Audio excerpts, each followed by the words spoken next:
Firstly, a big yasher koach to all the to the organizers. Just this pa'ula alone should be enough to tip the scales, as Rabbi Kanta said, the tipping point. We shouldn't have to complete the full 24 hours. We can go straight to Yerushalayim and be together with Moshiach now. I want to say a special thank you to Rabbi Butman for using a moshel which is so close to home here in South Africa. You think 24 hours without power is a big deal. Over here, it's every 24 hours. We have many rolling power outages in South Africa. You're not allowed to use the word blackout. It's a little bit offensive. So we have power outages. And if you think that in 24 hours, people get used to it, it's a fascinating thing because the power grid is not strong enough necessarily to support all of the demand of the country. And so often you have the power off for 4 hours at a time, just 4 hours. And the fascinating thing about human psychology is at the end of those 4 hours, if the power doesn't come back on exactly when it was scheduled to come back on, people begin to panic. It's never coming back on again. So the psychology of people is it takes far less time for us to get used to a situation, to adapt. I think the coronavirus is another good example. People start to talk about a new normal. And chas v'shalom, we should never talk about this being a new normal. And equally, we should never talk about going back to normal. Right at the beginning, everybody's saying, we cannot wait to go back to normal. Jewish people don't go back. If anything, we should go forward to something that is greater than the normal that we had previously. Before coming directly to your question, I have to share a story that happened exactly a week ago at our Moshiach Suda. It was a smaller Moshiach Suda because people are still a little bit wary about coming together. And it's just recently that they've relaxed the lockdown restrictions. So we had it outdoors, socially distanced, the whole thing. And one of the guys brought his daughter. He brought his 6-year-old daughter to the Moshiach Suda. They're a divorced couple, so she spends half the time with her mother, who is in no way connected to her Yiddishkeit. And the girl was sitting there, and we were sharing Vertlach and singing Nigunim, and then this kid puts up a hand, and she says, is Moshiach going to come, or are we just going to sit here and talk? And I thought, this is the Nakuda. Everything else is detail. She got directly the innocence and naivete of a child. She got directly to the point. I was very touched by that. And I thought, halavai, we had that same kind of attachment and belief and simplicity. Obviously, Moshiach Suda. What else? Obviously, he has to come. This past Shabbos, the father came to shul, and he told me what happened when they got home. They got home after Pesach, and his daughter had to phone her mother, as she would always do at the end of every Shabbos, or every Yom Tov, just to check in, tell her mother what's happening. She calls her mother. The minute the mother answers the phone, she bursts out crying. 6-year-old kid. Moshiach didn't come. The mother had no idea what she was talking about. They absolutely didn't know what. The kid is crying on the phone. Moshiach didn't come. And dad said that when Moshiach comes, we don't have to be afraid of snakes anymore. And Moshiach didn't come. So here we are on the 30th anniversary of Koyach Nisan. And it's beautiful. We have this incredible get-together, which not only includes the people who are participating now, but it's recorded, so it will be replayed multiple times. But chas v'shalom, that we should think, we've done it. We've done what we had to do. It was the date. The date came. We gave it our attention. We paid a tribute to the Rebbe's call, Tut alts was ihr kennt, and that's it, we're here. Somehow we have to find that 6-year-old inside of us that really, really believes that Moshiach should come right now, and if not, it's devastating to the point that we cry. So, Butman, your question is an interesting question. How do you change? How do you change the psychology? How do you break yourself out of a particular way of thinking that has pervaded the whole of our history, really? It's a tenfold what the Yidden had in Mitzrayim. They were 210 years, and they had to get their head around the idea of Yetzias Mitzrayim. That means that they were slaves. Their parents had been slaves. Their grandparents, their great-grandparents had been slaves. Everybody was slaves. How do you get your head? How do you change? So let me tell you a story that happened to our family 3.5 years ago. 3.5 years ago, our youngest daughter landed up very, very not well. And she landed up on a ventilator for a week. And as a parent, you can well imagine that one of the most difficult things, one of the most gut-wrenching experiences is to watch your own child lying on a ventilator. And she had been sedated for a few days. And in order to wean her off the ventilator, the first thing they had to do was wake her from the sedation. Only once she was awake and able to start to breathe, then they could remove the machines that were helping her to breathe. So they stopped the sedation on a Wednesday afternoon. And they told us, on average, when you stop the sedation, it takes between 2 to 4 hours because of the amount of days that she had been sedated. So between 2 to 4 hours, we could expect her to wake up. And they told us we should sit there next to her, we should hold her hands, we should sing to her, we should call her name. And within 2 to 4 hours, she'll start to wake up. That was on Wednesday afternoon. We sat there the whole Wednesday, the rest of Wednesday. We sat there the whole Thursday. We sang to her, we called her name, we said Tehillim. Nothing. No response. Nothing. Friday morning, the doctor came in and he said, look, I think we're going to have to start sending her for brain scans. Something's not right. This should never happen. She should have woken up already. I'm going to wait literally a couple more hours. If nothing changes, we're going to start to do all these tests.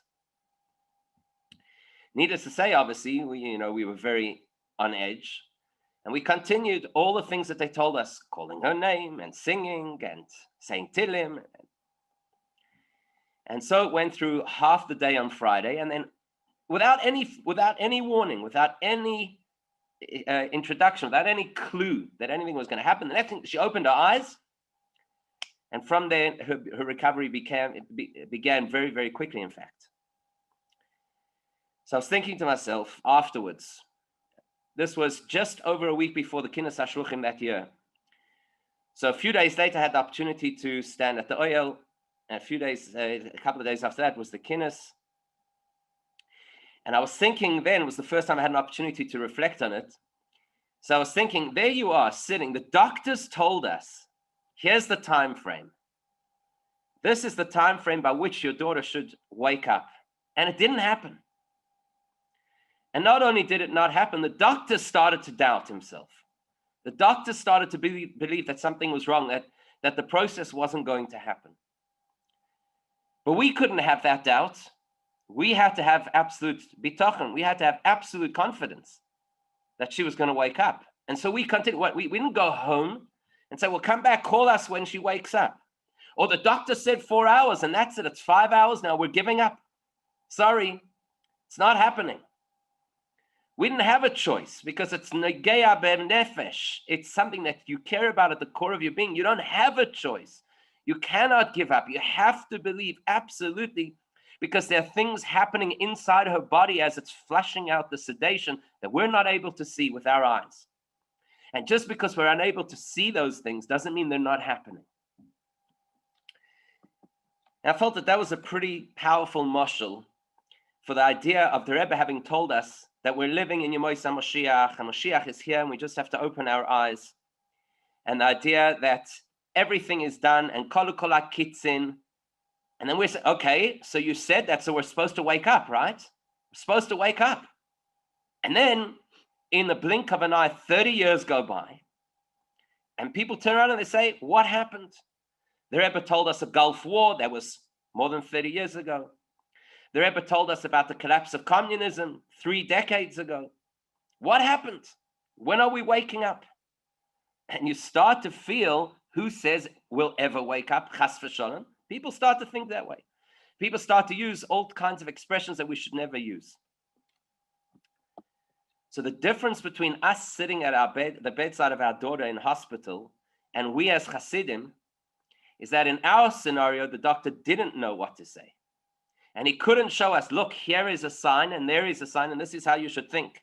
All he could say to us was, let's hope, let's pray. But the Rebbe told us differently.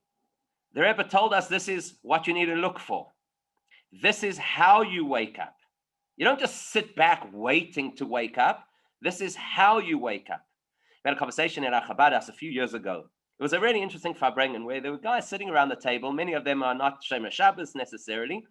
And they were saying how much time, they were discussing between themselves, how much time would they like to have as a warning before Moshiach comes, just to get themselves ready?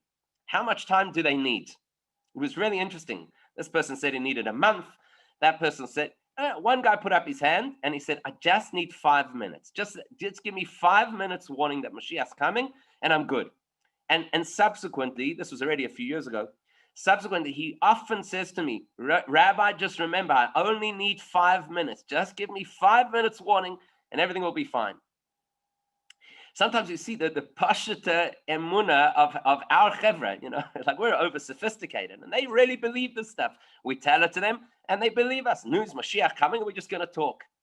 Give me 5 more minutes. The world is ready. The world is absolutely ready. It's a fascinating thing. Somebody told me from Torah Cafe, one of the chevra who runs Torah Cafe, that any video they have on Torah Cafe that has the word Moshiach in the title has double, triple amount of views of every other video. It's unbelievable. So the world is ready. We're the ones who have to kind of get our heads right. We're afraid, maybe I'm going to say something, people are going to think I'm a radical, I'm a meshugana, I'm out of touch, I'm not sensitive enough. People realize what they're going through. At the beginning of coronavirus, I think people started to realize that all the things they put faith in have failed them. The great science of the world failed them.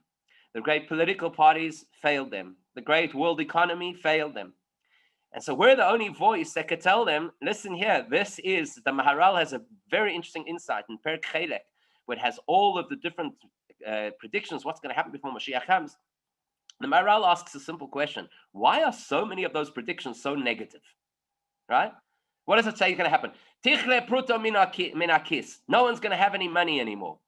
By the way, you don't have to panic about that because the Ben Ish Chai said that when they moved from coins to paper money, that was already the fulfillment of Tichle pruto min hakis. So I'd love to know what he'd say about Bitcoin.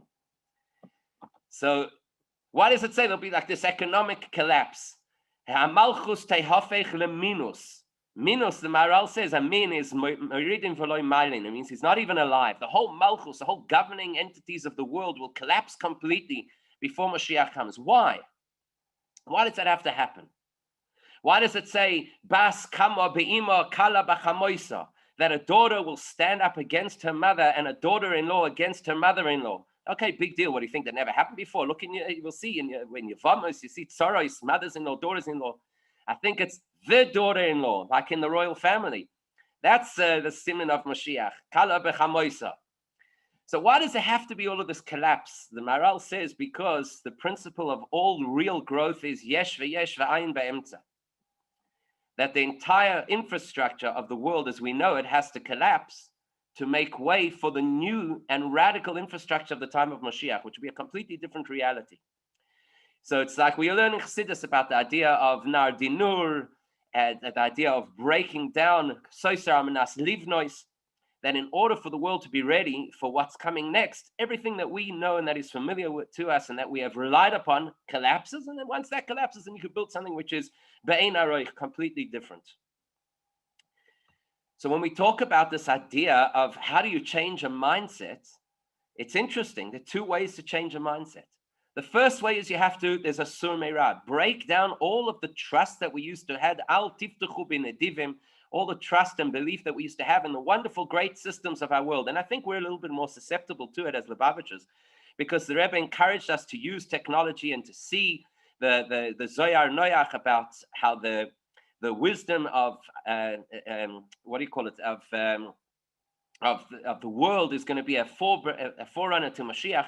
So for us, all the development of science and technology and all of these things, these are simonim of Mashiach, which is true. But then we become susceptible to start believing in all of these things. We start to believe in the technology. We start to believe in the great, wonderful things happening in our world and believe that this is the politicians and this politician was successful in doing this that no previous politician could do. And look what's happening in Eretz Yisrael. And look what's happening with Abraham Accords. And wow, it's unbelievable. These things are all true. We just are susceptible sometimes to not making that switch to realize, to recognize what's happening in front of our eyes. The collapse of systems as we know them is only there in order to produce the ultimate system, which is Umala Oretz De'as Hashem, which is the system of Eibishter in this world. So just maybe to go back for 1 second, even before Rabbi Butman's question, to something I wanted to share just before that. The Rebbe told us that everything that we need to do in order for Mashiach to come has been done.